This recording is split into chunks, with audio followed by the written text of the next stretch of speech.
When I meet Arab leaders, they tell me about their fears from Iran. So it's not about Israel and Iran, it is not about the Middle East and Iran, it is about the entire world and Iran. Well, that's Israel's United Nations Ambassador Danny Danon telling me about the continued threat from Iran. Worries that he says that are shared by Iran's Arab neighbors and many others beyond the region. And that concern now, it seems, is only growing as President Trump warns that Tehran, in his view, is not sticking to the spirit of the Iranian nuclear deal. Well, the administration did certify that Iran is complying. It is reviewing the agreement in light of Iran's continued support of terrorism, its ballistic missile tests, and meddling in Syria. So, should the deal be reviewed? Ambassador John Bolton is with us. He's the former U.S. ambassador to the United Nations, a Fox News contributor, senior fellow at the American Enterprise Institute, and chairman of the Gatestone Institute here in New York. Ambassador, good to see you here in the studio. Glad to be with you. Now, the administration has given Tehran the seal of approval. Rex Tillerson, the Secretary of State, did that this week, saying, certifying that technically Iran is cooperating with the Iranian nuclear agreement and is filling its responsibilities. But there's a big but, and that's Iran's behavior. Yeah, I think that certification was a fundamental mistake. I have reason to believe it was not entirely cleared at the White House, so one might more properly call it the State Department's certification. And I think Secretary Tillerson was given very poor advice to send that letter. Number one, I think it's perfectly clear that Iran has violated the deal in multiple respects, and that's just what we can tell from publicly available information. Which points? Well, for example, they have denied the International Atomic Energy Agency access to military sites. They have exceeded the limits of heavy water production. They've exceeded the uranium enrichment limits. They've flatly violated virtually every aspect of the ballistic missile provisions of the Security Council resolution and the annexes to it. And that's just for starters. How much cooperation has Iran been engaged in with North Korea?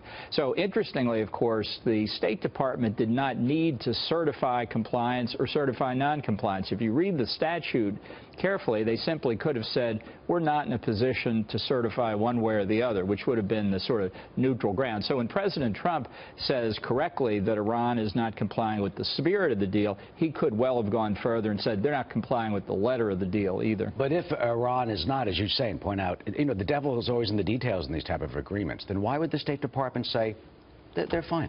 The State Department has a genetic problem with calling out foreign nations that violate their agreements. I've seen it myself in case after case, and this is something I think that Congress needs to explore. But over the longer term, I think the administration is signaling very clearly, at least in the words of President Trump, he still thinks this is a rotten deal. It is. It's a diplomatic debacle for the United States. And then this week there was a revelation from one of the main resistance group, the National Council of Resistance of Iran. They held a press conference about Parchin.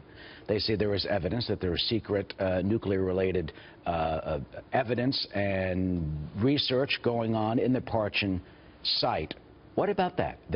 That's the group that first revealed the nuclear issue long ago. Yeah, well, this is important new information, and it should get wider attention than it has. I can say with respect to the MEK, I first heard about them about 15, 16 years ago, as you say, when they were releasing information about Iran's nuclear weapons program. And in that entire period of time, I have never seen them make a material mistake about what they've said. Some things we've not been able to verify, but when they talk about these, what are called possible military dimensions of the Iranian program, they've laid out again in extraordinary detail the organization of the continuing military effort and activities that obviously violate Iran's commitment not to try and obtain nuclear weapons. Indeed, the way this agreement is worded, they reaffirm their commitment never to seek it, which of course they've been violating for about 30 years.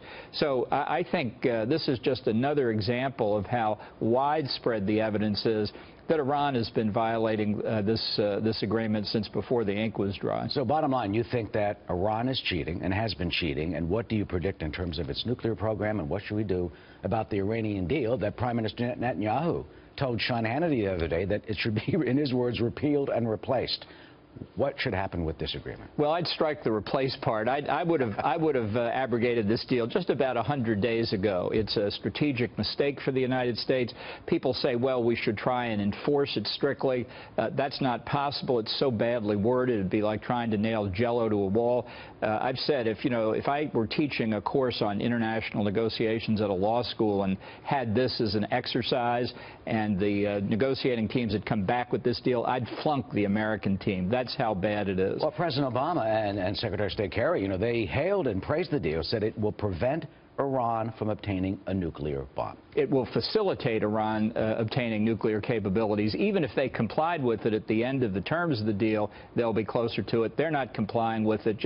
We need to keep asking the question, what other information is there? And after 8 years of Obama politicization of our intelligence services, I suspect there's a lot more there than we know publicly. All right, Ambassador John Bolton, good to see you in the studio. Thank you so much. I guess like everything, it's in the fine print. You got to read that asterisk and all those pages, so we'll see how this develops. Thank you. Thank you, Eric.